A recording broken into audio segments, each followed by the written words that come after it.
A masked ball, a vanished guest, and a clue hidden in plain sight. Welcome to the Mysterious Casebook. I am your host, Wyatt. Tell me, where in the world are you watching from tonight? I always love reading your comments. It truly brings this mystery community to life. Now then, shall we begin? Marchmont Square, nestled between narrow lanes and ivy-draped stone cottages, was not a place accustomed to spectacle. Its reputation was one of mild respectability, where widows tended to roses and retired colonels tutted at crossword puzzles. That made the arrival of a masquerade invitation all the more peculiar. The invitation had come in a thick cream envelope, bearing a dark red wax seal with the letters A.C. It was addressed not only to households, but to specific individuals, a detail that immediately raised eyebrows. Within hours, teacups clinked faster, and conversation at the greengrocer's turned speculative. "Annalise Carmody, back from Italy," whispered Mrs. Finch, her voice full of relish. "Bought up the old rectory, supposed to have inherited a fortune from her late husband, some Venetian financier or another. The masquerade ball was to be held on a Saturday evening. Period attire encouraged, the card read, but not required. And at the bottom, in elegant cursive, let the masks show us who we truly are." For most of Marchmont Square it was an irresistible novelty. Excitement and suspicion danced in equal measure across conversations. Even the ever-practical Miss Sylvia Tompkins had been seen thumbing through old theatre costumes in her attic. Everyone intended to attend, except, of course, Miss Marple. She had smiled politely when shown the invitation by her niece, the energetic and romantic Lucy Haydock. "So you simply must come, Aunt Jane," Lucy had insisted. "You'd make an excellent Queen Victoria." Miss Marple had demurred with a smile, claiming her knees weren't what they used to be. But as she passed the newly painted gates of the old rectory on her afternoon walk, she paused for just a moment. A pair of servants were unloading crates from a lorry, silver platters, tall candelabras, and one peculiar item, a gilded birdcage with no bird. "Extravagant," she murmured, continuing on with her knitting needles tucked under one arm. Saturday arrived with spring in full bloom. The square was transformed by twilight, gas lamps flickering, flower beds glowing faintly beneath the setting sun, and guests trickling towards the old rectory in all manner of costume. There was a Napoleonic general, a Cleopatra, several masked harlequins, and more than one questionable Marie Antoinette. The excitement thickened as the guests crossed the threshold of the grand old house. Inside, the ballroom had been transformed into a decadent stage, velvet drapes, a ceiling glittering with glass orbs, and masked servants circulating with trays of chilled wine and sugared walnuts. The pianist played something lilting and nostalgic, and in the center of it all, like a queen on her throne, sat Annalise Carmody. She was in her mid-40s, elegant in a feathered mask and fitted burgundy gown, her dark hair coiled like a sculpture. Her accent, as she welcomed guests, hinted faintly at Italy. She laughed easily, but her eyes were watchful. At her side stood Major Geoffrey Penniston, retired, tall and stiff in a powdered wig and 18th-century uniform. They made a curious pair, her fire to his formality, The evening flowed, masks emboldened whispers, couples drifted into alcoves. The laughter became louder. One guest spilled port on a satin sleeve and swore floridly. Another tripped on a step in the drawing-room and muttered something about over-decorated nonsense. Everyone, it seemed, was trying a little too hard to seem someone else. At precisely 10 o'clock, a shriek split the room. It came from the conservatory. People froze mid-waltz, mid-sentence. The pianist stopped playing. For a moment there was only the sound of hurried steps and startled gasps. Then someone muttered, "It came from the back." Major Penistone was already moving, followed by several guests. They found the conservatory, door ajar.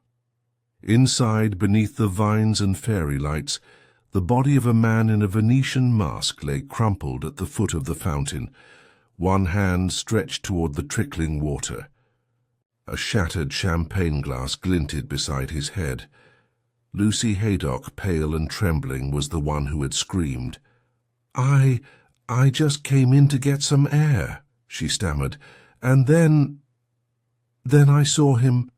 The dead man's mask was nudged aside by a draught. It revealed a handsome but unfamiliar face, expression slack and eyes half-lidded. No one seemed to know his name. Miss Marple, who had remained home in her sitting-room, heard the clock strike 10 and paused her knitting. From her window she glimpsed a flurry of torch beams near the rectory gate and the dark shape of a police car pulling into the drive. "I rather thought it might end that way," she said quietly, placing her yarn aside. And so the masquerade was over. But the true performance, as Miss Marple knew, was just beginning. By dawn, Marchmont Square had returned to an eerie stillness. The morning air was crisp, but not refreshing, tinged instead with the sour aftertaste of unease. Where laughter and violins had floated only hours before, silence now settled like a shawl. It clung to doorways and garden hedges, waiting. At number 12, Miss Marple sat at her breakfast table, her teacup steaming gently beside a plate of buttered toast. The wireless was turned off. Her eyes were focused not on the crossword in front of her, but on the tiny movement of the lace curtain in the sitting-room, drawn back just enough to offer a discreet view of the old rectory. There was activity already. Constable Floyd stood at the front steps, speaking with a plain-clothed man. Detective Inspector Cray, Miss Marple presumed. He was not local. She knew all the local inspectors by name and habit. This one had a metropolitan air about him, square-jawed, lean, purposeful in gait. She took a small bite of toast and waited.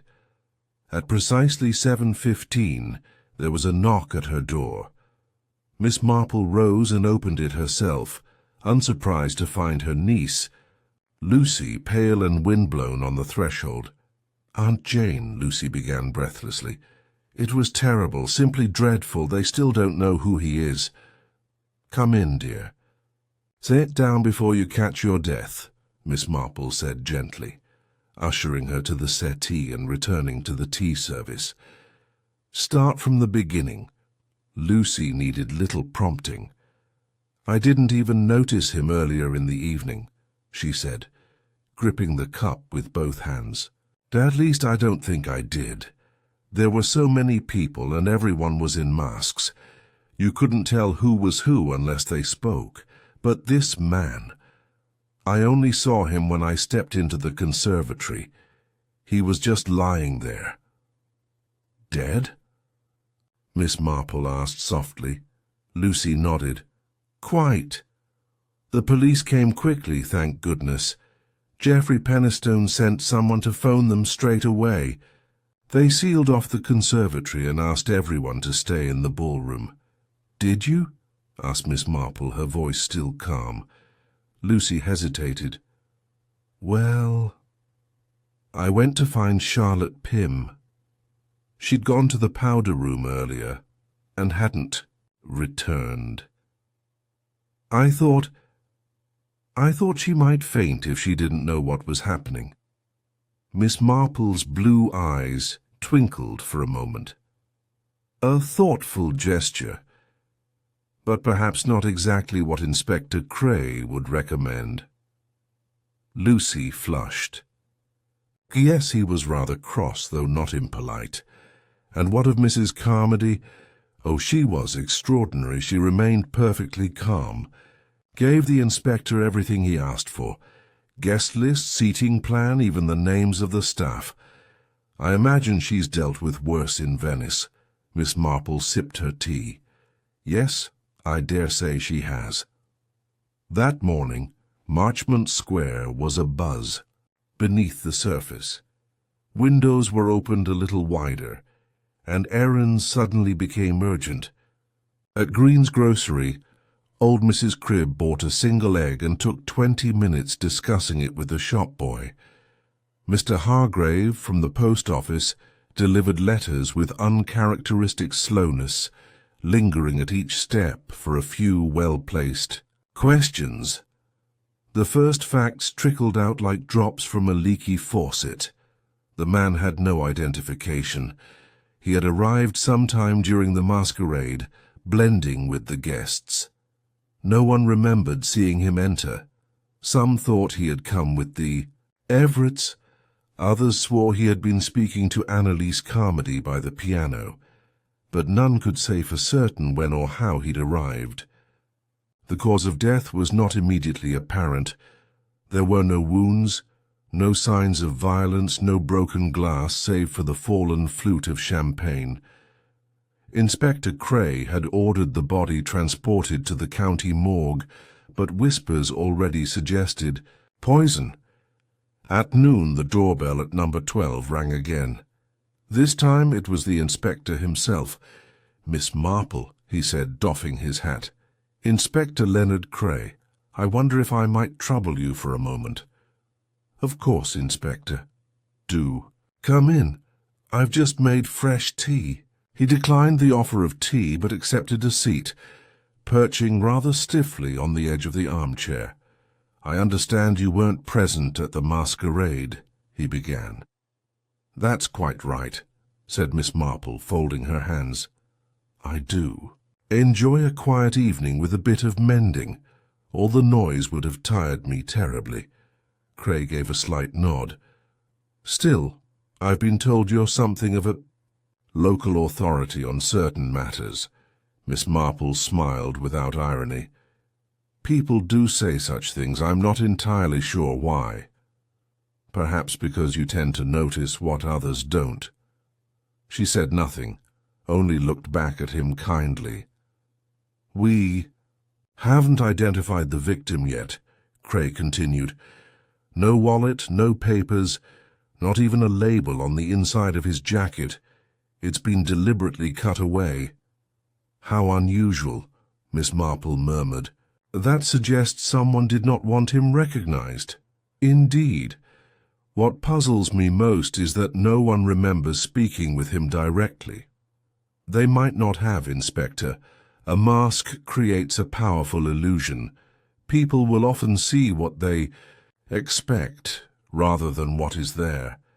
Cray considered this, then asked, "Would you be willing to accompany me to the old rectory later today? The house is still under controlled access. I believe your perspective may be helpful." Miss Marple gave a modest nod. "Of course, Inspector, if you think I might be of use." Later that afternoon, she found herself once again before the high gates of the old rectory, this time entering as a guest not of velvet and jewels but of circumstance. The air inside still held the perfume of lilies and spiced wine, though the servants now moved with subdued restraint. The conservatory was cordoned off. A faint chalk mark on the flagstone showed where the body had lain. Miss Marple stood in the threshold, peering at the scene with a placid expression. She noted the empty birdcage still hanging above the fountain, the broken champagne glass swept neatly into a pile in the corner, and the faint watermark where something, perhaps the man's hand, had disturbed the flow of water. She pointed to the cage. "Did that have a bird in it last night?" Cray blinked. "No, not that we know of." "Curious to hang an empty cage, don't you think?" she said. "Unless one meant to suggest something." "What sort of something?" "Oh, I wouldn't presume to say. But symbols matter, Inspector, particularly to those who orchestrate." Cray led her into the drawing-room, where Annalise Carmody waited. She had changed from her ball gown into a dove-grey suit, her expression composed but unreadable. "Miss Marple," she said with a small bow of the head. "I've heard your name spoken in the village. I trust you will be discreet." "I am always discreet," said Miss Marple, "and terribly curious." "We all are," Annalise replied. "Even those with nothing to hide," Miss Marple said. "Nothing." But her eyes lingered for a moment on the decanter of Madeira on the sideboard. It had a new label, she noticed. Not one that had been there earlier in the week when Lucy had shown her round during the renovations. People rearranged things when they were nervous. Or guilty. She asked one final question. "Mrs. Carmody, may I ask why you held a masquerade so soon after moving in?" Annalise's smile faltered. "To remind myself I could still be anyone I wanted to be," she said softly. "A powerful temptation," Miss Marple replied. Outside, the clouds shifted and cast long shadows across the square. The village, watching from behind lace curtains and rose bushes, was already beginning to decide what it believed, but Miss Marple knew better. The masquerade was still very much in progress. The third morning after the masquerade dawned wet and brooding. Rain tapped gently against the windows of Marchmont Square, blurring the edges of the tidy cottages and giving the roses a drooping elegance. It was the kind of weather that kept villagers indoors with knitting baskets and newspaper puzzles. But no one could concentrate properly. The anonymous death still hung in the air, pressing against the windows and walls like a mist. The police had confirmed very little, and what little they did share only deepened the mystery. No identification had been found. The man's pockets had been empty save for a broken pencil stub and a handkerchief embroidered with the letter D. His fingerprints were not in any national registry, and most troubling of all, no one had come forward to claim the body. At the corner tea shop, conversation flowed like a second pot of Earl Grey. "Could have been a foreigner," said Mr. Bence, from the stationer's. "One of those Italians she knew in Venice come to settle old scores." "Nonsense," replied Mrs. Hartley, stirring her milk with more force than necessary. "He was too well dressed for a criminal. That coat, tailored, not off the rack, and his shoes were polished. No, I say he was someone respectable." "Respectable? Men don't get themselves killed in conservatories. Respectable men can be murdered just like anyone else." Meanwhile, at number 12, Miss Marple was not gossiping. She was examining her rose bushes, umbrella in hand, eyes moving slowly across the petals, as if they might whisper secrets to her. Lucy joined her on the garden path, wrapped in a navy raincoat, her curls frizzing slightly in the drizzle.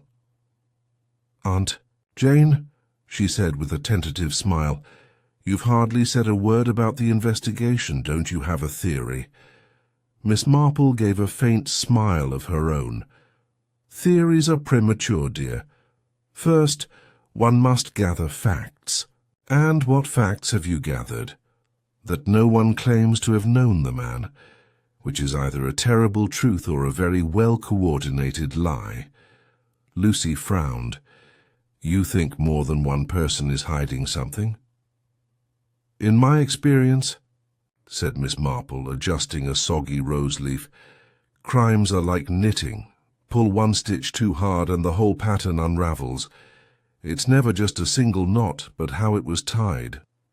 Later that afternoon, Inspector Cray called again. "Miss Marple, we've had a development," he said, stepping into her sitting room, his coat damp and his boots leaving neat prints on the rug. "We've traced the shoes." Miss Marple looked up from her embroidery. "The shoes? They were handmade in Savile Row by a Mr. Teal. We contacted him this morning. He remembered the pair. Distinct cut, specific heel. Said they were ordered under the name D. Westcombe. Paid in cash, no forwarding address, no repeat business." Miss Marple's needle paused mid-air. "A deliberate alias, I imagine." "That's what we think, but it's a start. Did Mr. Teal describe the man who ordered them?" Cray nodded. "Yes, and it matches our victim. Tall, slim, olive skin, well-spoken. English, but with what the shoemaker described as a foreign polish." Miss Marple set down her needlework. "That's rather a poetic turn of phrase for a cobbler. He also mentioned the man wore gloves, even in the showroom." "How theatrical," Miss Marple murmured. "And how cautious," Cray gave a tired sigh. "We're chasing shadows.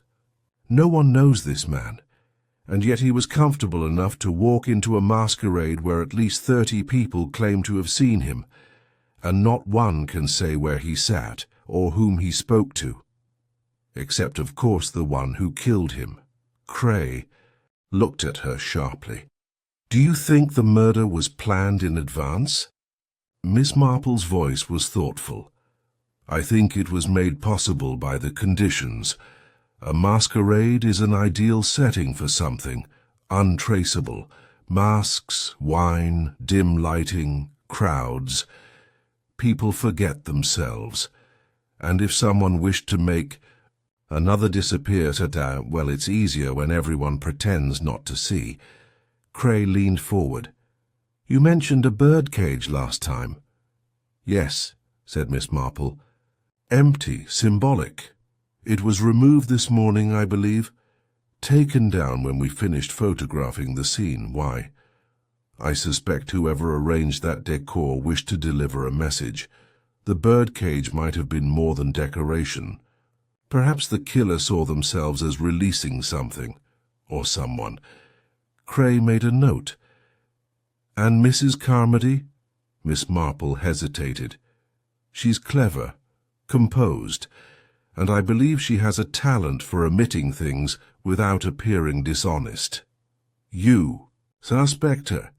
"I never suspect until I'm certain, but I watch." That evening, Miss Marple took an unusual walk. She passed the old rectory slowly, noticing that the ivy along the side of the house had recently been trimmed. A gardener's ladder leaned against the hedge. There were still faint muddy prints on the path leading to the side entrance, but it wasn't the footprints that caught her attention. It was the sound of piano music, soft, melancholic, drifting from an upstairs window. The same tune the pianist had played at the Masquerade. A piece from an old Italian opera. Bellini, she thought. She remembered it from a concert long ago. A tragic aria about mistaken identity. She moved on, her pace unhurried, but her thoughts sharper than ever. Elsewhere in the village, events continued with the strange calm that often follows a crime. Mrs. Cribb took in a new lodger, a gentleman writer who claimed to be researching local history. The butcher's daughter returned from London with a suitcase full of theatrical programs, and Major Penistone, ever dignified, resumed his morning walks in full regimental attire, though several villagers noted he now avoided the old rectory entirely. It was Lucy who delivered the next piece of news. "I overheard something," she whispered one morning, leaning over Miss Marple's garden gate. "Oh?" "At the post office. Mrs. Carmody received a parcel yesterday, registered from Venice. It was signed for by her maid, Sophia." Miss Marple's eyebrows lifted a fraction. "And no one knows what it contained?" "No. But Mrs. Hartley says the box was very small, jewellery-sized." Miss Marple considered this. "Venice, you say? That's a long way to send trinkets. She's not wearing anything new, though. I've looked." Miss Marple smiled. "Always observe, but never let them know you are." The puzzle was beginning to take shape, if only an outline. A man with no name, a masked ball, an empty birdcage, a parcel from Venice, and a hostess whose past was not entirely her own. Miss Marple, notebook open at her desk that night, wrote a single line. The stranger came not for the party, but for someone already inside the house. She underlined it, then turned out the light. On the morning following Lucy's revelation about the parcel from Venice, Miss Marple rose earlier than usual. The village was still wrapped in mist, the hedgerows beaded with dew, and Marchmont Square was quiet, as if it too were waiting for something to be revealed. She brewed a strong pot of Assam tea and opened her notebook, where last night's sentence still stood underlined in deliberate pencil strokes. The stranger had not come for the masquerade. That much she believed. He had come for someone, or something, already inside the house, and yet he was dead, unknown and unnamed. The masquerade had provided cover for the killer, but not for the victim. That remained the greatest mystery. Most murderers tried to hide their identity. This one had hidden the victims instead. By 9 o'clock, Miss Marple had buttoned her coat and set off for the village shops. She walked with purpose but not haste, nodding to the few early risers she passed, making her way toward the post office where Lucy had overheard the latest fragment of truth. Inside, Mrs. Dawlish, the postmistress, was dusting the shelves behind the counter. "Good morning, Miss Marple," she said, looking up with a quick, pleasant smile. "Still nippy out, isn't it?" "It is indeed." "I've come to post a letter to my cousin in Ledbury," Miss Marple replied, handing over an envelope. That had already been addressed and sealed. Mrs. Dawlish took the envelope and began stamping. "You're the second person to send a letter abroad this week. Mrs. Carmody had one yesterday, all the way from Venice, can you imagine?" Miss Marple tilted her head with polite curiosity. "Oh? I hope she received it safely?" "Oh, yes. Signed for and everything. Her maid came in. Italian girl, isn't she? Sophia, I think her name is." Miss Marple offered a knowing smile. "She's very elegant. Looks like someone who once danced on a stage." "Wouldn't surprise me," said Mrs. Dawlish. "Whole household seems the theatrical sort. Between the ball and all those costumes, I half expected a curtain call." Miss Marple chuckled softly, thanked her, and stepped back out into the square. She did not go directly home. Instead, she made a quiet detour past the old rectory. The curtains were drawn on the upper floors, but in the drawing-room the same maid, Sophia, was visible, seated by the window, methodically polishing silver with gloved hands. Her expression was unreadable.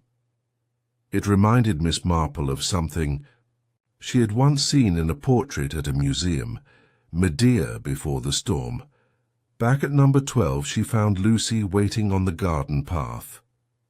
"Aunt Jane?" "I just spoke with Charlotte Pym. She says Major Penistone has been acting strangely." Miss Marple removed her gloves. "How so?" "He's cancelled his bridge game. That never happens. And he was seen at the railway station yesterday, asking about trains to London. He didn't take one, but he looked terribly upset." Miss Marple nodded. "He and Mrs. Carmody seemed close at the masquerade." Lucy's eyes widened. You think he was in love with her? Perhaps. Or perhaps he owed her something. Love and debt often wear similar faces when pride is involved. Later that day, Inspector Cray came again, this time with more purpose in his step.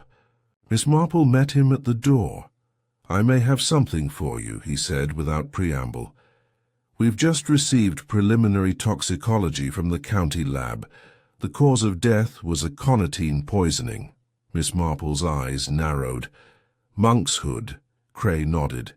"Yes, not commonly used.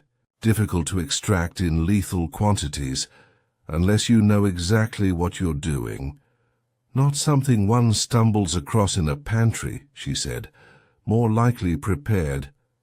"It appears it was slipped into the champagne," he added grimly.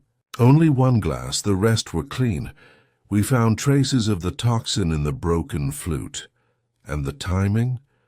Miss Marple asked. "Consistent with death between 9:30 and 10, just before the body was found. So whoever served him that drink intended it just for him." "Yes." "And more curiously, we've begun identifying the guest list with photographs, but the victim's image doesn't match any of the official invites. He wasn't on the list. A gate crasher? Either that, or someone snuck him in. Annalise Carmody claims she's never seen him before." Miss Marple remained silent for a moment. Then she asked, "Inspector, have you considered questioning the maid, Sophia?"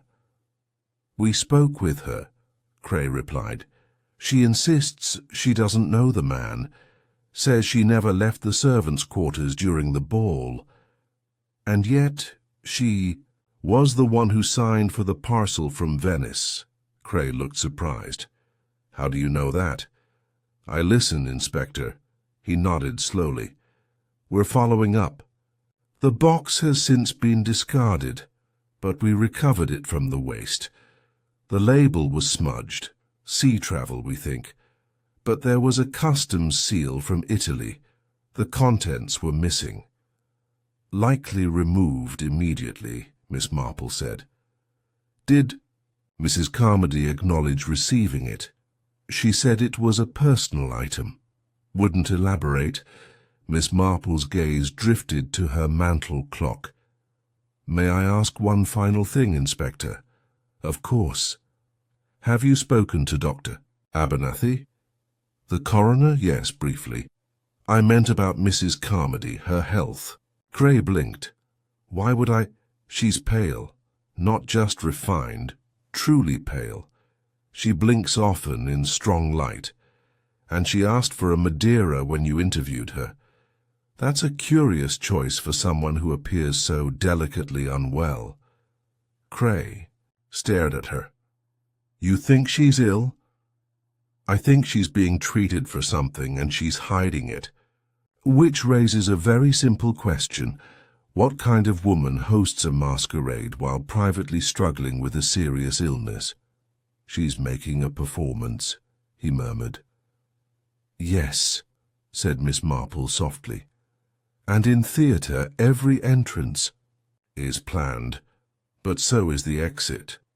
That evening, Marchmont Square received its next jolt of news.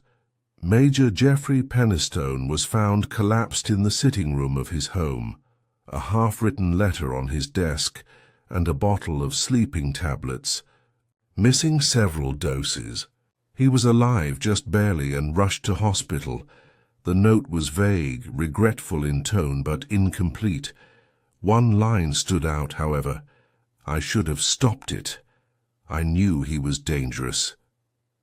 Miss Marple read it at her desk under the soft light of her reading lamp, and then added another line to her notebook. "He came for revenge, but he arrived too late."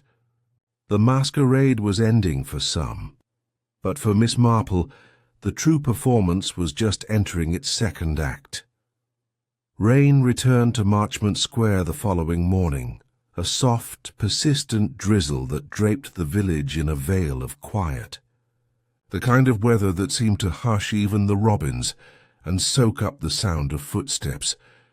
But for all its calm, the storm beneath the surface was intensifying. Major Pennistone's suicide attempt, though unsuccessful, had rattled the village's fragile sense of order. No one wanted to say it aloud, but everyone felt it. This was no longer just an unfortunate death at a party. Something darker had slipped into their midst. Something calculated. Something unfinished. Miss Marple sat in her parlour with her shawl neatly draped around her shoulders, rereading the transcribed line from the Major's incomplete letter. I should have stopped it. I knew he was dangerous. The words echoed, with both guilt and forewarning. They pointed not just to regret, but to foreknowledge. Whoever the dead man was, Major Pennistone had known of him. Perhaps not his name, but certainly his presence, his intent, and likely his history. It was enough to suggest that the masquerade had not merely attracted a stranger, it had summoned one. At midday, Inspector Cray returned to number 12, this time with an uncharacteristic restlessness in his step. Miss Marple welcomed him in with a polite smile and gestured toward the tea tray already laid out. I had a feeling you might come by. You were right, as usual, Cray muttered, lowering himself into the armchair with a sigh. We've just finished a second interview with Mrs. Carmody. She's holding firm. Claims she has no idea who the man was, no idea why Major Pennistone would attempt suicide, and no recollection of ever receiving anything suspicious from Venice. Miss Marple stirred her tea gently. A woman who remembers so little at such precise moments may be choosing what to forget. Cray nodded grimly. We've also gone through Pennistone's study. No fingerprints on the letter he was writing. He wore gloves, presumably, but the letterhead is significant. Indeed, it's not his usual stationery. It's embossed with the initials FS at the top corner. Miss Marple's spoon paused. FS? Not something he used for personal correspondence. We think it belonged to a club or society, something he was once affiliated with, or perhaps something linked to the man who died. Miss Marple's eyes sharpened. What about the envelope? Was there one? Cray hesitated. Yes, addressed to a solicitor in London, tucked beneath the blotter unsigned. The name was Basil Hexton.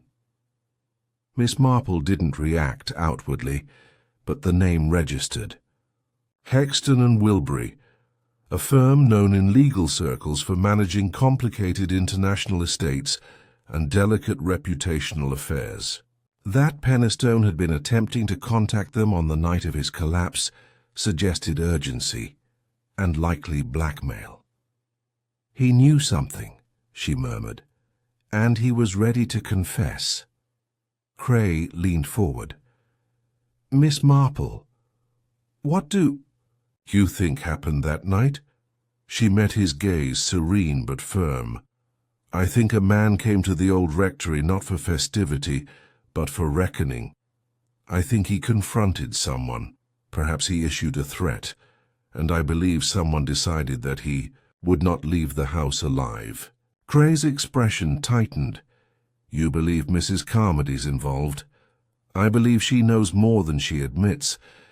As for guilt, well, guilt wears many masks. That afternoon, Lucy appeared again at the garden gate, soaked from the rain, but wide-eyed with news. Aunt Jane, you'll never guess, Mrs. Hartley's cousin is staying with her. He works for the Foreign Office, some junior position, and he says the name D. Westcombe came up on a registry before. In Italy, in Venice.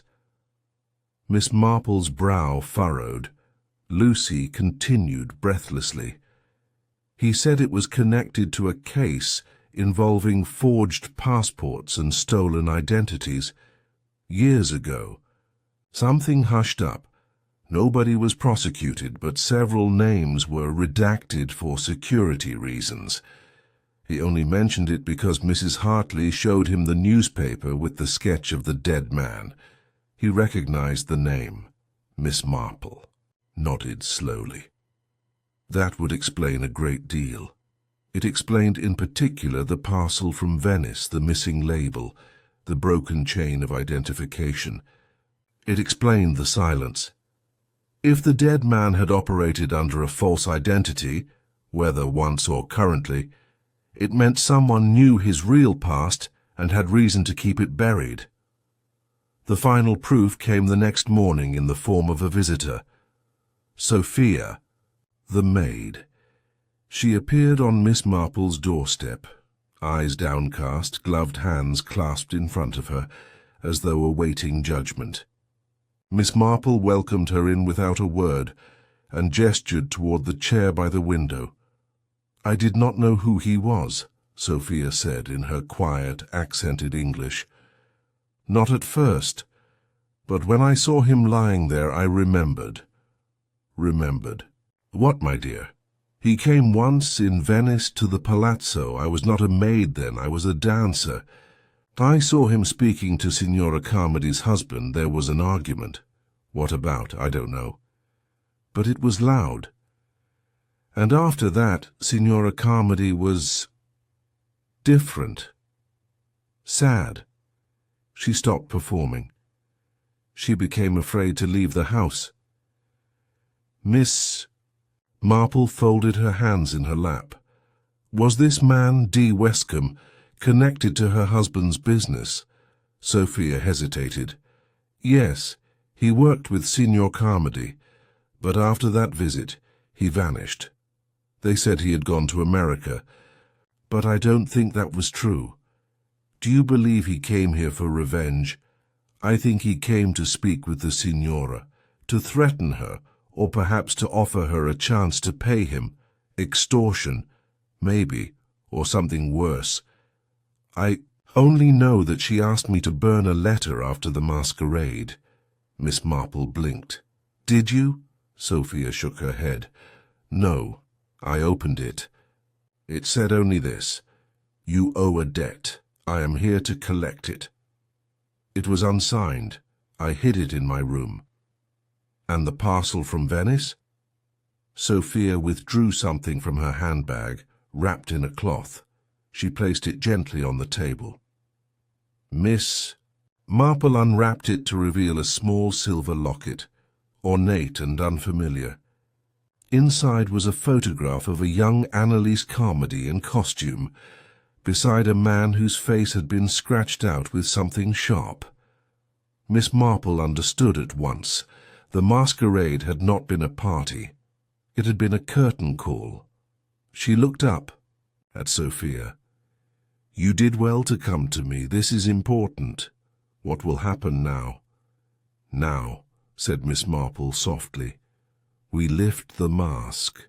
The rain cleared overnight, but the streets of Marchmont Square remained slick and glistening, reflecting the morning light like cracked glass. A thin wind swept through the hedgerows, tugging at the corners of window panes and rustling the ivy along the rectory walls. In the fresh clarity of the new day, something else became apparent, something that had been carefully concealed beneath layers of politeness, costume, and silence. Miss Marple stood by her writing desk, the silver locket Sophia had delivered resting in her open palm. The metal was cool to the touch, delicate in design yet strangely weighty with implication. She studied the scratched-out face in the photograph once more. Not a haphazard vandalism, but a deliberate obliteration, each mark controlled with viewer. A fury tempered only by precision. The locket was a relic of love turned into something darker, not merely forgotten but erased. She turned the piece over in her hand, then carefully wrapped it in a square of muslin and placed it in her sewing basket. Some clues were best kept from immediate eyes. There would be a time for unveiling. But Not yet. By mid-morning, Inspector Cray was back at number 12, summoned not by accident but by design. Miss Marple had sent Lucy to hand-deliver a note. It read simply, "Inspector, it is time to speak with Mrs. Carmody again. I believe you will want to hear what I've just received." He arrived promptly and with purpose. "Miss Marple," he said as she opened the door, "you do have a knack for accelerating matters. May I? Please come in. I've just brewed some Darjeeling." He declined the tea as usual, but took the chair closest to the window, where the filtered morning light cast long shadows across the carpet. She handed him the locket without a word. He examined it in silence for a long moment. Where did this come from? Sophia, Mrs. Carmody's maid. She was told to burn a letter after the masquerade. She didn't. And she retrieved this from the parcel that arrived from Venice. Cray opened the locket, frowning at the damaged photograph. "The man whose face is scratched out was the victim," said Miss Marple softly. "Or so Sophia believes, and I concur." Cray snapped the locket shut, his face grave. "We've had no match on the fingerprints, but if this is correct—" "It gives us motive," said Miss Marple, "and it opens a door into the past that Mrs. Carmody has taken great pains to lock behind her. Do you think she killed him?" "I think she was frightened. But I also think she's far too composed to act rashly. My suspicion, Inspector, is that she was not alone in dealing with the man who called himself D. Westcombe." Cray nodded slowly. "You believe someone else intervened?" "I do. Someone who knew what was at stake, not just reputationally but personally." They sat for a moment in shared silence before Cray stood. "Will you come with me to the old rectory? I thought you'd never ask." When they arrived at the house, Annalise Carmody was already in the drawing-room, seated like a portrait brought to life, elegant, poised, but pale. Her hands were clasped tightly in her lap, knuckles white against her dove-grey dress. "I was told you wished to speak to me, Inspector," she said, eyes flitting between him and Miss Marple. "Has something new come to light?" Miss Marple stepped forward gently. "We thought it best to speak plainly, Mrs. Carmody. You received a parcel from Venice. Inside it was this." She opened the cloth and revealed the locket. Annalise stared at it without touching. "I thought it had been lost," she whispered. Cray remained silent. Miss Marple continued, "The man in the photograph, who was he?" Annalise's voice came, slowly, like someone dredging up words from a place long buried. "His name was Daniel Forsyth. He was a business associate of my late husband. Years ago, when we were in Venice, Daniel became entangled in some dealings, not legal ones. Forged." "Identities?" Cray asked. Her eyes flicked to him. "Among other things, my husband found out and tried to end the arrangement. There was a confrontation. I don't know exactly what happened, only that Daniel disappeared. We never heard from him again." "Until he arrived here," said Miss Marple, "uninvited and wearing a mask." Annalise looked down. "Yes. You recognized him only after he spoke to me. His voice, it hadn't changed. He approached me near the conservatory just before 10. He said I owed him, that he wanted something back, something that belonged to him." "And did you?" Annalise hesitated, then met Miss Marple's gaze. "No, but he believed I had betrayed him, that I had handed him over to the authorities. In Venice." "Had you?" "No," she said, "but someone else had. Someone who had far more to lose." "Major Penistone," Miss Marple said gently. Her eyes widened. "You know?" I suspected. He was your husband's closest friend, wasn't he? And your protector after your husband's death? She gave a single slow nod. Miss Marple glanced toward Cray. He feared that Forsyth would expose something that would bring ruin upon you, and perhaps him as well. He blamed himself, Annalise said softly. But he didn't kill him. You sure? She looked stricken, then shook her head slowly. No, I don't know. Geoffrey has always done what he believed was best for me, even when I didn't ask it of him. Inspector Cray leaned forward. What happened in the conservatory? Annalise closed her eyes.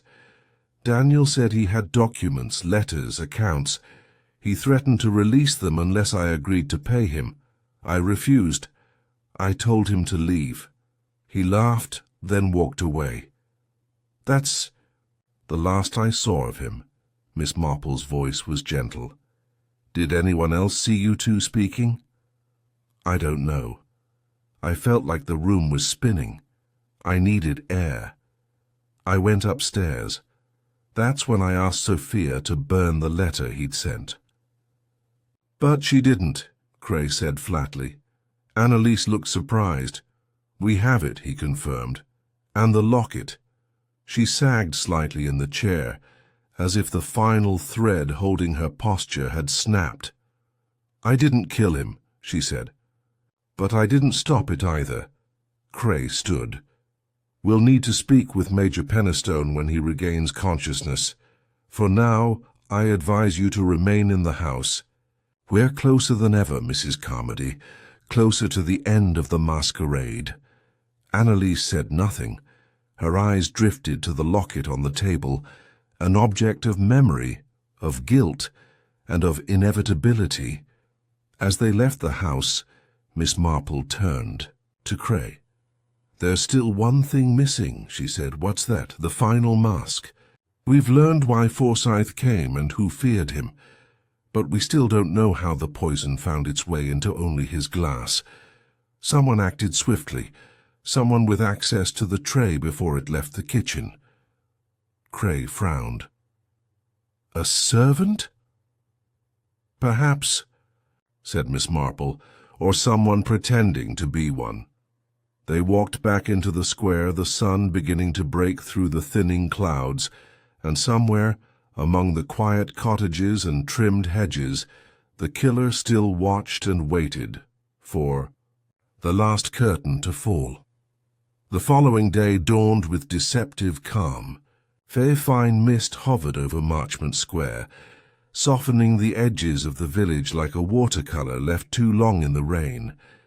But beneath the tranquil surface, tension was beginning to stretch taut, too taut, like a wire pulled tighter with each unanswered question, each sidelong glance, each door that closed just a second too late.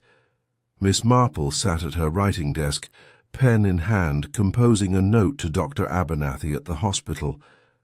Major Penistone remained unconscious, though stable, and she had asked Lucy to check with the ward sister every morning.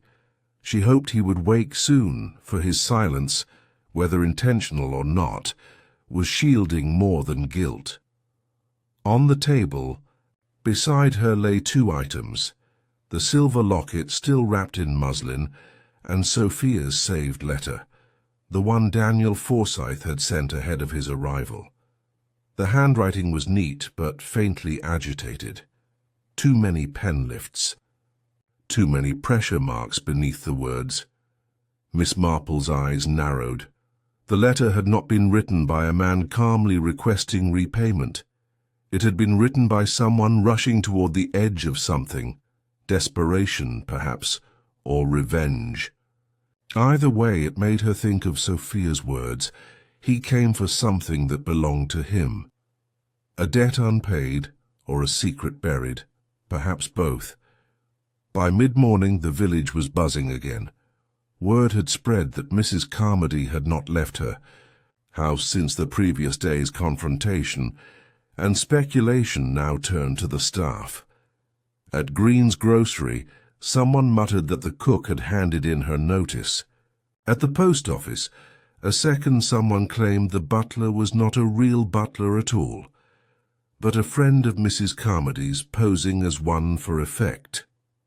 Miss Marple listened to none of it.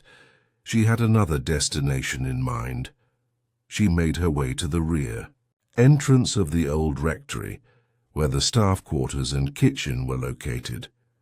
It was unusual, of course, for her to appear without announcement, but Miss Marple knew that quiet footsteps often yielded more honest answers than formal interviews. Sophia answered the door. "Miss Marple?" she said, surprised.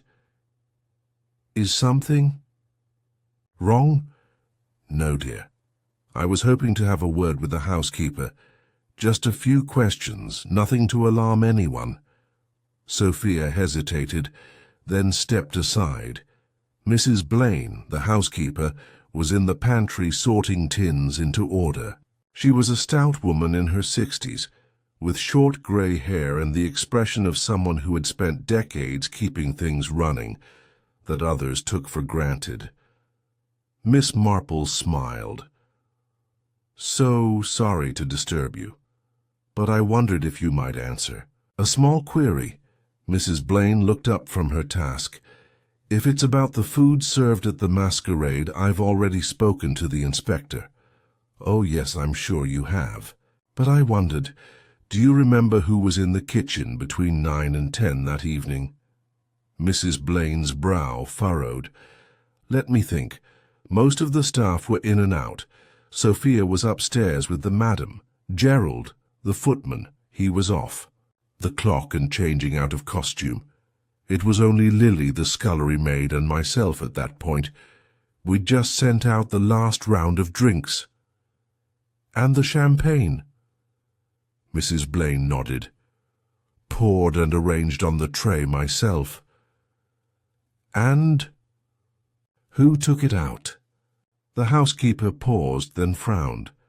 "That's the odd part. Gerald was supposed to, but someone else stepped in. A man in one of those tall black masks. They were everywhere that night. I assumed it was one of the hired servers. Mrs. Carmody had arranged for 2 from the catering agency.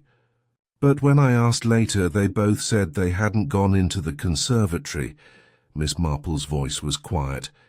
"Did you see his face?" "No, just gloves, white ones, very clean. And he didn't say a word, just nodded, and took the tray." "Did anything else seem unusual?" Mrs. Blaine considered. "Only that the tray came back missing 1 glass. I didn't think twice. It was a party, after all." Miss Marple nodded gently. "Thank you, Mrs. Blaine. You've been most helpful." She took her leave and returned to her cottage, heart beating a touch faster than usual. The champagne hadn't simply found its way to the victim. Someone had chosen that glass and ensured it reached only him.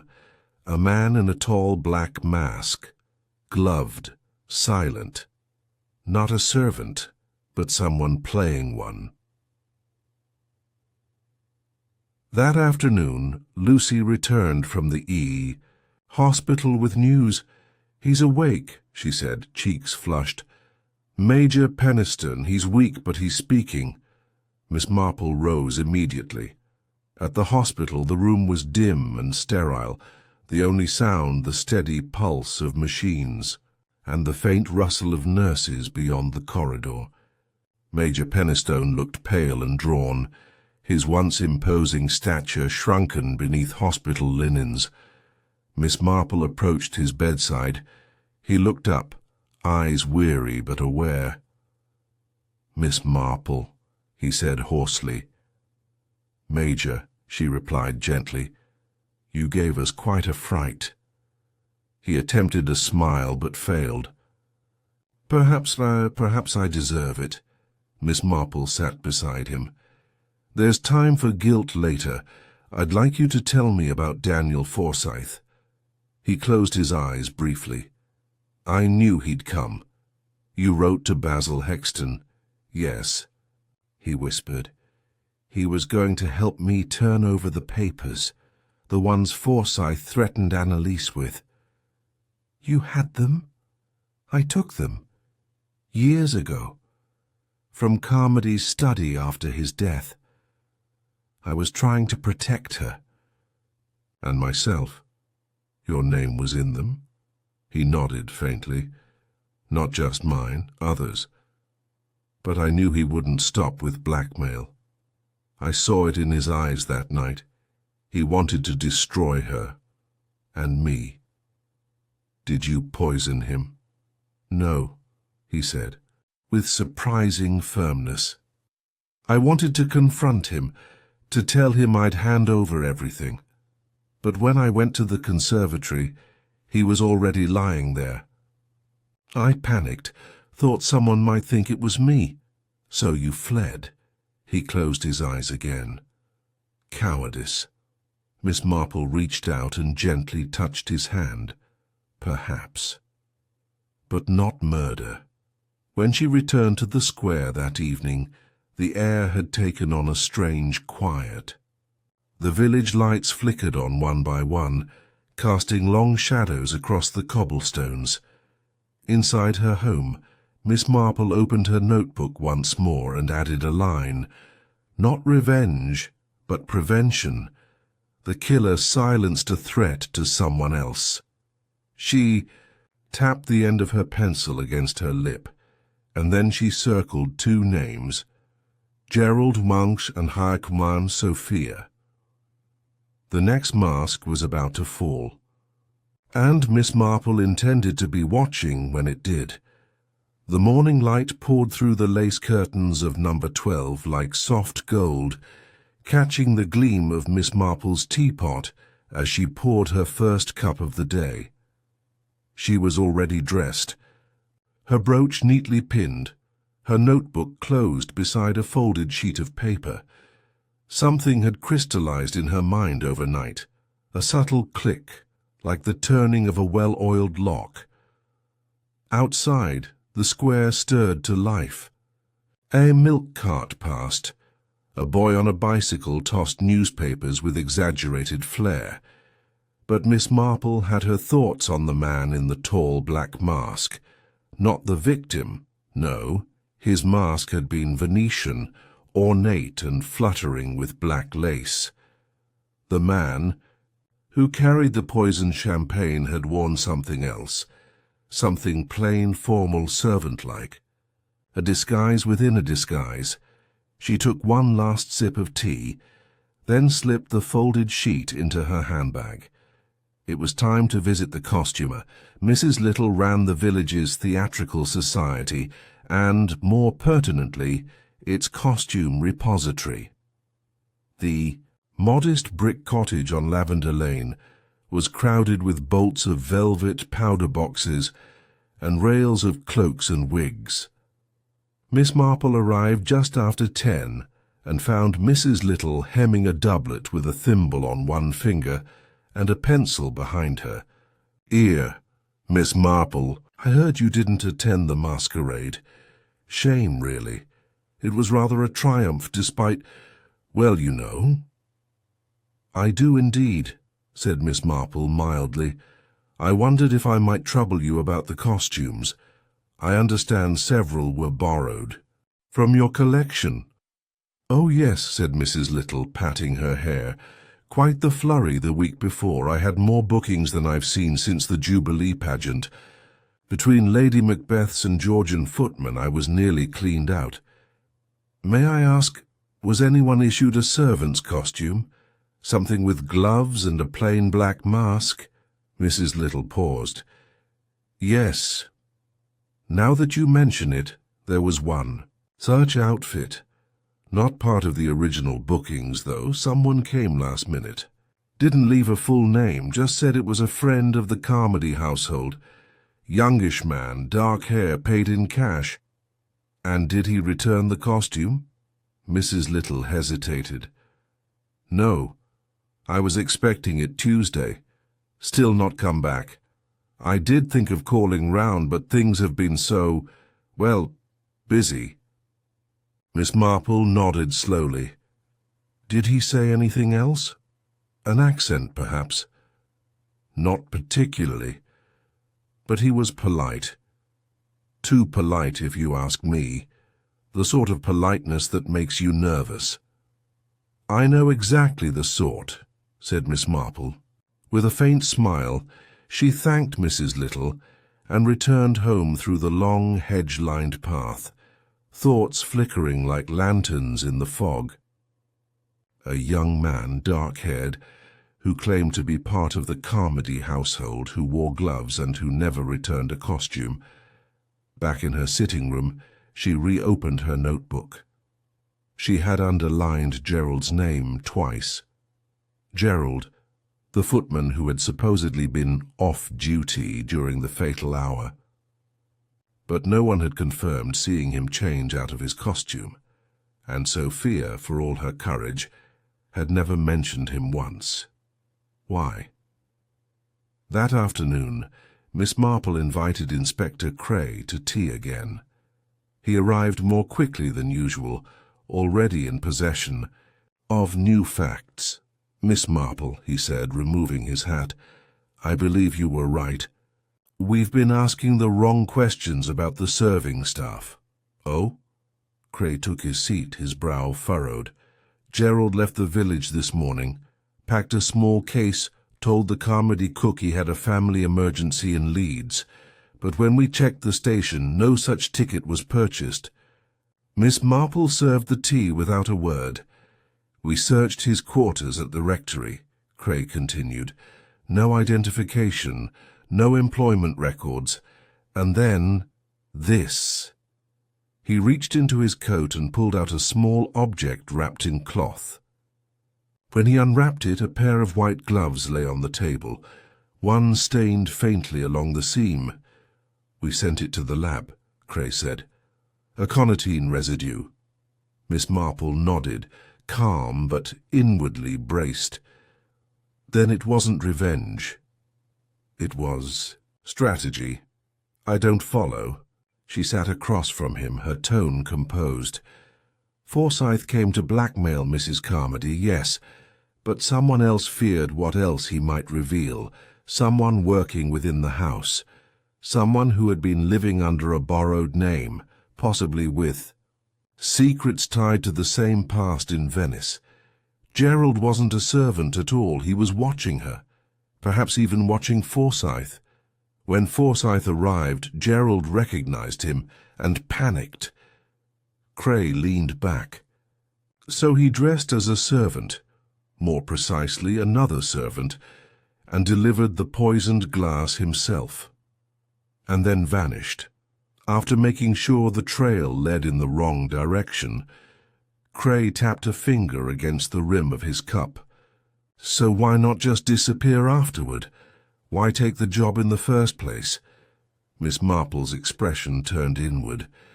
To be close, to observe, perhaps to learn where the original papers were hidden, or perhaps even to find something else, something Forsyth might have brought with him. Cray stood. We'll issue a warrant immediately. Ports, trains, airfields. If he's running, we'll catch him. And when you do, Miss Marple added, ask him if he ever worked under the name Giovanni Leone. I believe you'll find that name in the Venice archive connected to at least one falsified identity linked to Forsyth's syndicate. Cray stopped mid-step. You knew? I suspected. Sophia mentioned a dancer's name once, and I remembered it from a court report in the Times a few years ago. Leone disappeared before trial. His description fits Gerald. And what better place to hide than under the nose of the only woman who might still recognize you, if she dared admit it? Cray left at once, a new urgency in his movements. That night the wind returned to Marchmont Square, rattling shutters and stirring the ivy along the stone walls of the old rectory. Inside, Mrs. Carmody sat alone in the drawing-room, staring. At the cold fireplace, her hands folded over the locket Miss Marple had returned to her earlier that day. She did not cry, nor did she speak. She simply sat, composed as always, her thoughts far away in a city of bridges and shadows, where debts were never truly paid and masks were worn long after the ball had ended. At number 12, Miss Marple added 2 final lines to her notebook. The masquerade is ending. But someone still hasn't taken off their mask. The dawn of the 9th day after the masquerade brought no sun to Marchmont Square. The sky had settled into a low, unbroken grey, like a closed curtain over a stage that had seen too much. A thin wind moved through the hedges and past the shuttered windows of the old rectory, as if even the wind itself was cautious now, uncertain of what might still be listening. At number 12, Miss Marple stood quietly by her window, her teacup cooling in her hands. She watched as a police car pulled to a slow stop outside the rectory gate. Inspector Cray emerged, followed by another man in plain clothes. The air around them was tense, their purpose unmistakable. They had found Gerald, or rather, they had found the man calling himself Gerald. Later that morning, Cray arrived at Miss Marple's cottage looking weary, but resolved. She welcomed him in without a word, already placing the tea tray between them. "He's not talking," Cray said, lowering himself into the armchair. "But we know who he is. Italian national, real name Giorgio Leone. Travelled under false papers through Spain, then France, and finally arrived in England 6 months ago. Took the job under a forged reference. Disappeared the morning after the masquerade." Miss Marple stirred her tea slowly. "And his link to Daniel Forsyth?" "Confirmed," Cray said grimly. "They were both part of the same smuggling ring years ago. Jewels, forged passports, documents. After Forsyth fled Venice, Leone stayed behind. He was nearly arrested, but escaped before formal charges. We believe he feared Forsyth would expose him if he resurfaced, so he stayed close to Mrs. Carmody, either to protect himself or to take advantage of her silence." "Exactly. And the poisoning?" Miss Marple asked gently. Cray nodded. "We found remnants of aconitine extract in his satchel, hidden inside a false-bottom shaving tin. We believe he laced one of the glasses while in costume, took the tray and ensured Forsyth received the tainted one."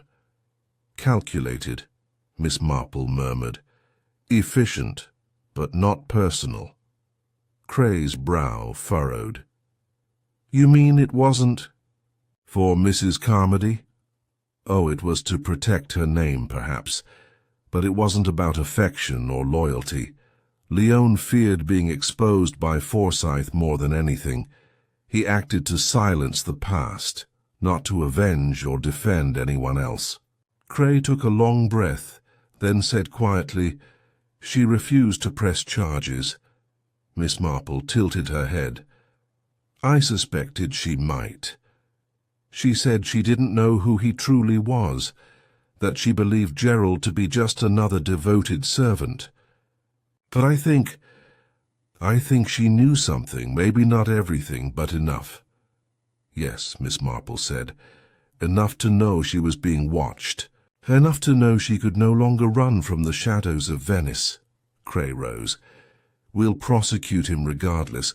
Poisoning, forged identity, flight. It won't be a short sentence." Miss Marple gave a slow nod. "And the village?" "Already." "Moving on," Cray said with a faint smile. "They always do." That afternoon Miss Marple walked through the square. The air was sharp, but not unkind, and the shops bustled with quiet activity. Mrs. Hartley was lecturing someone about the price of figs. The newspaper boy leaned his bicycle against the baker's wall. and from somewhere inside Green's grocery, the familiar chime of the till echoed. Everything, outwardly, had returned to normal. But Miss Marple knew better than most. When a community stitches up a hole in its fabric, the thread always leaves a scar.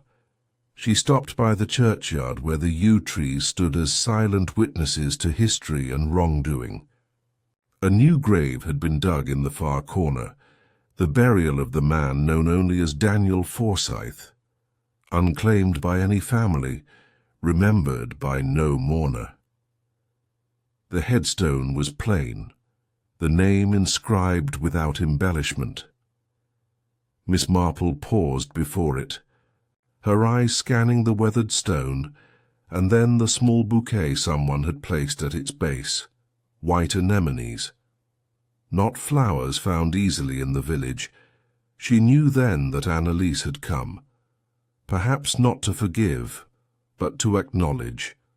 When she returned, home she found Lucy waiting with 2 steaming mugs of cocoa and a face full of questions.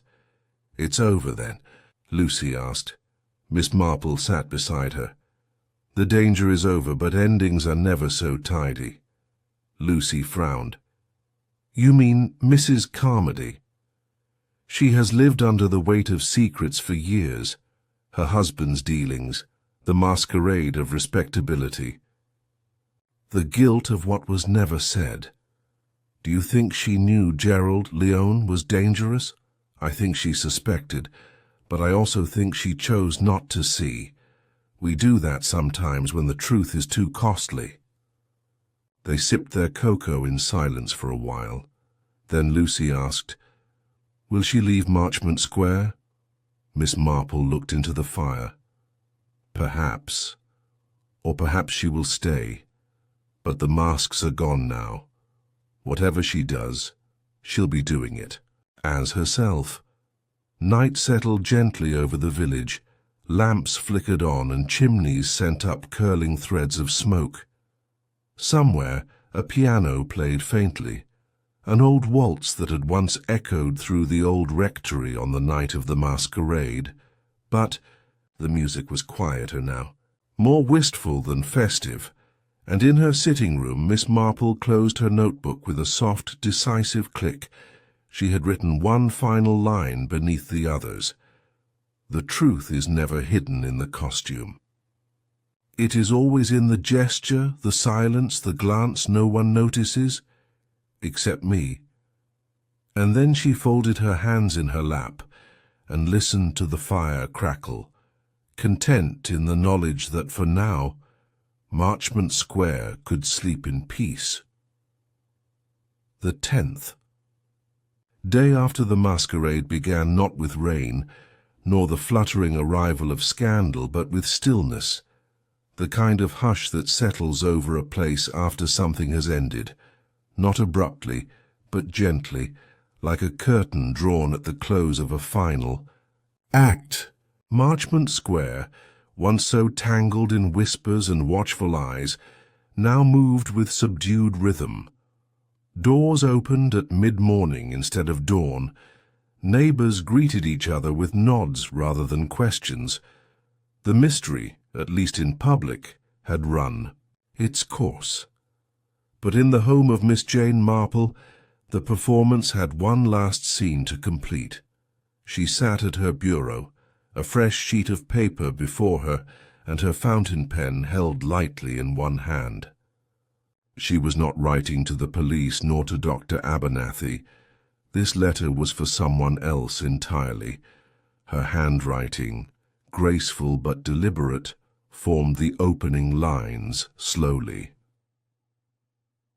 "Dear Annalise, there are things that remain unsaid between women of a certain age. We've seen too much and we've survived too long to trade in unnecessary explanations." She paused, not because she didn't know what to say, but because she knew it too well. Outside, the sound of a carriage wheel, Mrs. Cribb's gardener carting manure passed under the window. Somewhere down the square a dog barked once and then stopped. Miss Marple returned to her letter. You needn't fear the gossip. It will pass. Just as spring comes again, so too will forgetfulness. But you must decide now whether you'll remain in Marchmont or leave it behind, and whichever you choose, it must be as yourself. Not behind a mask, not behind the shadow of a dead man's secrets. You survived something years ago that many would not. You have suffered the consequences of that silence every day since. Let it end now. Let the masquerade truly end. Yours, Jane Marple. She blotted the ink and folded the letter neatly, slipping it into an envelope which she addressed in her smallest, most elegant script. Then she rose, took her coat from the stand, and walked. It to the old rectory herself. The house looked different now. The windows no longer gleamed, and the ivy had begun to droop from the stone with early signs of neglect. Sophia answered the door, her face unreadable. "For Mrs. Carmody," Miss Marple said gently, handing her the envelope.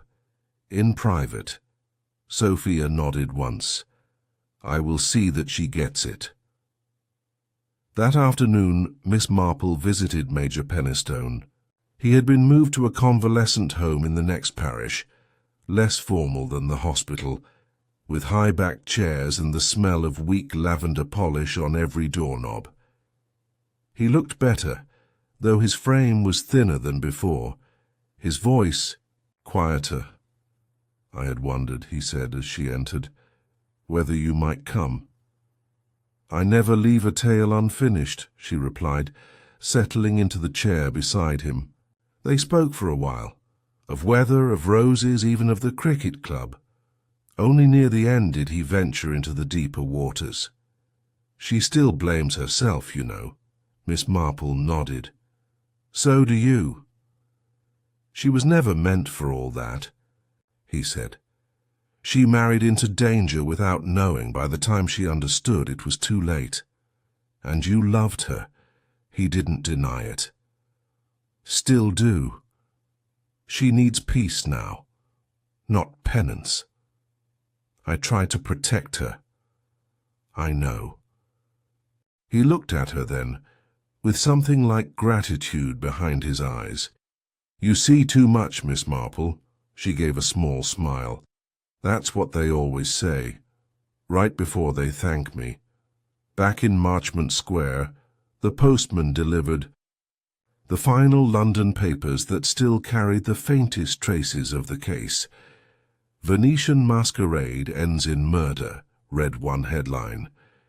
"Suspect to face trial under alias," read another. But none named Miss Marple. None mentioned the old rectory.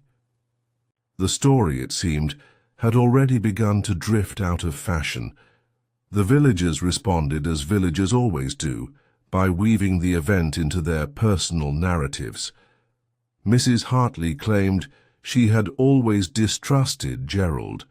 Mr. Bence insisted he'd seen something strange at the masquerade, but had thought better than to speak up.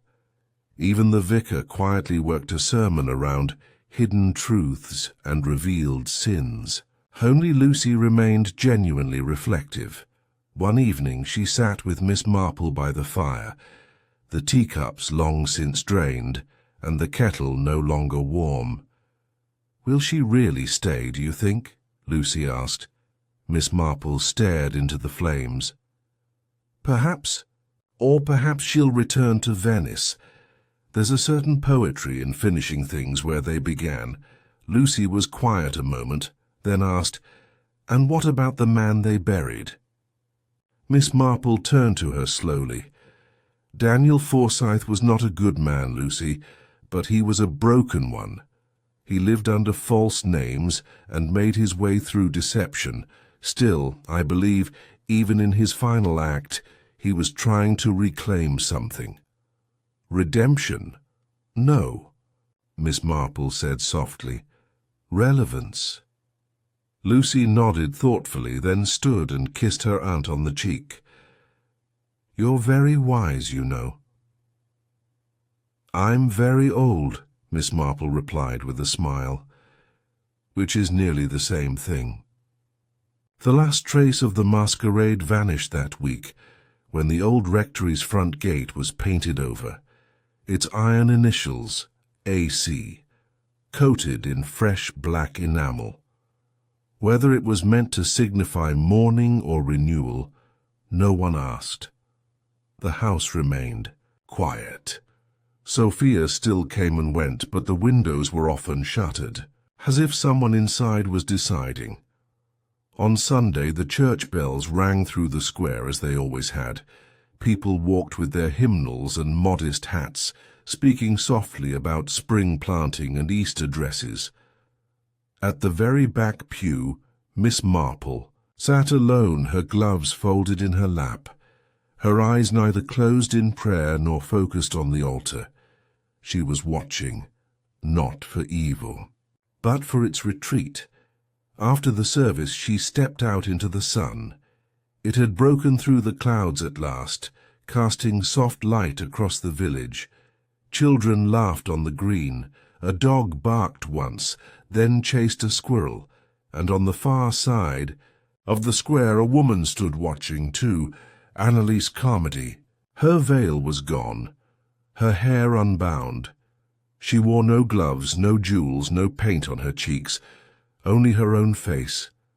She gave Miss Marple a small nod, and Miss Marple returned it.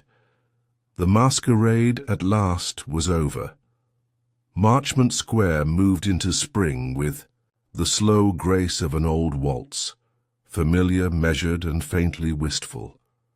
The blossoms on the hawthorn trees opened reluctantly.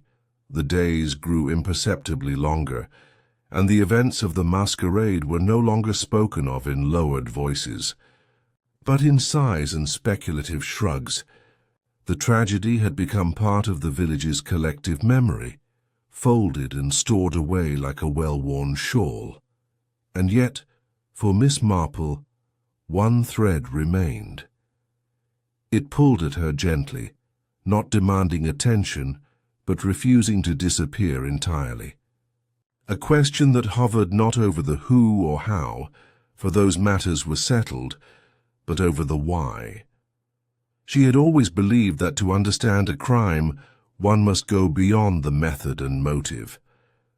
It was the human reason, the private fear or longing that often held the key. And though justice had been served, something still felt unresolved. That thread led her back to Sophia. It was late in the morning when Miss Marple approached the old rectory once more. The ivy had been trimmed, the hedges tidied. The curtains were open now, though Mrs. Carmody had not been seen in public since the Sunday service. But Sophia was in the garden, kneeling beside a patch of lavender, her dark hair tied back beneath a patterned scarf. "Good morning, my dear," Miss Marple said gently. Sophia looked up, startled but not displeased. "Miss Marple, I didn't expect—" "I rarely arrive when expected," Miss Marple replied with a faint smile. "It's how one notices things." Sophia wiped her hands on her apron and stood. "Would you like tea?"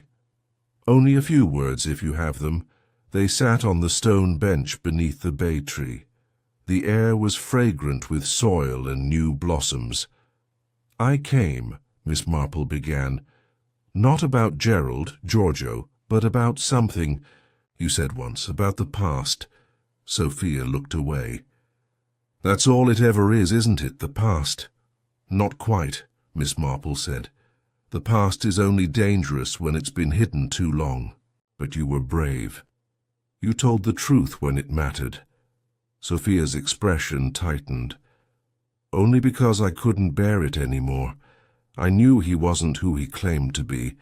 I knew she was pretending too, but I owed her." "You cared for her?" "Yes. She treated me with kindness when I had nothing, When I fled Venice, she gave me a place to live, a new name, a reason to stay. I kept her secrets because I believed I was protecting her. And when did you stop believing? That, when he returned, Sophia whispered. Daniel. The look on her face when she saw him, it wasn't fear. It was something worse. Guilt, shame. I realized then that she hadn't just been trapped. She'd made choices. We all make choices, Miss Marple said softly. Some we regret, some we carry, but it doesn't make her evil, nor you. Sophia looked at her hands. I was the one who told Gerald where Forsyth might be that night. Miss Marple didn't speak. She waited. I didn't know he would. I thought he just wanted to scare him, warn him off. I didn't realize until it was too late. You thought you were controlling the fire, Miss Marple said, but it had already spread. A long silence passed between them. The only sound was the low hum of a distant lawnmower and the rustle of petals brushing against stone. Finally, Sophia said, What will happen to her now? Miss Marple stood. That depends on her. She's been given her name back, her freedom. But peace comes from truth, and it comes slowly. She turned to leave, but Sophia reached out. There's something else, she said. Something I didn't tell the police. Miss Marple paused. Daniel didn't come for blackmail only. He came for something specific. He believed your niece, Lucy, had seen something she didn't understand. Miss Marple's breath caught slightly.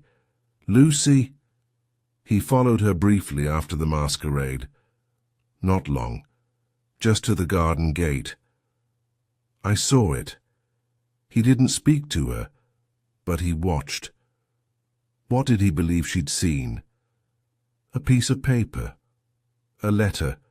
Gerald had dropped it in the drawing room earlier that evening. It had a signature. Forsyth's real one. Lucy picked it up and handed it to me, thinking it was just part of the decorations. I passed it to Gerald. Miss Marple's voice was calm but steely now. So Forsyth feared Lucy might link him to something official, something binding. Sophia nodded. She didn't realize, of course, but I think it made Forsyth nervous. He couldn't afford to be seen. Not by anyone. And that's when Gerald decided he had to act. Sophia looked at her with wide eyes. Yes. Miss Marple straightened. Thank you, you filled in the last gap. She left the old rectory with her thoughts gathered like a puzzle finally complete. That one overlooked moment, the dropped letter, the innocent kindness of Lucy handing it to a maid, had tilted the entire balance. In the world of masks and secrets, it had taken only a single unknowing gesture to provoke panic. Later that evening, Miss Marple invited Lucy to tea. They sat in the parlour as the late sun dappled the carpet. Aunt Jane, Lucy asked with a laugh, is it truly over now? I feel I've lived a dozen lives since that wretched ball. It is over, my dear, Miss Marple said, but not without cost. Lucy frowned. You mean Gerald? I mean all of them. Mrs. Carmody, Forsyth, Sophia, even you in your way. Lucy looked startled. Me? You saw something, Lucy, something others dismissed. It's often like that. In every mystery, there's one moment that no one pays attention to until it unravels everything. Lucy grew quiet. I've always believed, Miss Marple continued gently, that truth reveals itself not in the grand gestures, but in the smallest actions. The torn hem, the misplaced glove, The folded note in a forgotten pocket. These are the real clues. She stood and crossed to the window. Outside, the sky had begun to tint with early twilight, and the shadows of the square lengthened across the garden walls. "Now," she said softly, "it is finished." That night, as the village settled into stillness once more, Miss Marple opened her notebook and wrote the final line. "The masquerade may be over, but it is never truly forgotten, not in Marchmont, not in the hearts of those who danced in silence." She closed the book and let the silence return. The 12th day after the masquerade arrived with the gentlest kind of finality, like the turning of a well-worn page at the end of a beloved novel. Marchmont Square, ever composed, had nearly wrapped itself in the gauze of normality once more. The florist reopened her shutters. The grocer stopped pausing between deliveries to speculate. Even the postmistress no longer raised her eyebrows at envelopes from abroad. But for Miss Marple, the mystery had not been about spectacle or sensation. It had been about truth, and the quiet, stubborn residue it always left behind. At her desk that morning, she dusted off the last few pages of her notebook. Her handwriting had filled them, neatly and precisely, each thought laid out in logical sequence. But today she did not write. She only reread. The facts were settled. The man known as Gerald had been Giorgio Leone, an identity broker and failed fugitive. Daniel Forsyth had been a blackmailer, once a criminal associate, now buried without honor but not without consequence. Annalise Carmody had survived not as a victim, nor quite as an accomplice, but as a woman who had learned that masks, no matter how exquisite, eventually smother those who wear them too long. And Sophia. Sophia had stepped from shadow to sunlight, not without scars, but standing. Miss Marple closed the book and laid her fingers gently atop the cover. Outside, a knock at the front door interrupted her thoughts. She rose and opened it to find a figure she had half expected. Annalise Carmody stood on the threshold, wearing a wide-brimmed hat and a travelling coat the colour of dove feathers. Her luggage was nowhere to be seen, but her gloves were tucked under one arm, and her posture had the ease of someone who had already made her decision. "May I come in?" she asked softly. "Of course." Inside, Miss Marple poured tea as if the two had done so 100 times. In truth, it was only their third meeting without an audience, but between two women of observation, silence often revealed more than speech. "I received your letter," Annalise said, accepting the cup. "I've decided to leave." Miss Marple didn't feign surprise. "Venice?" "Not yet. Paris first. Then I'll see.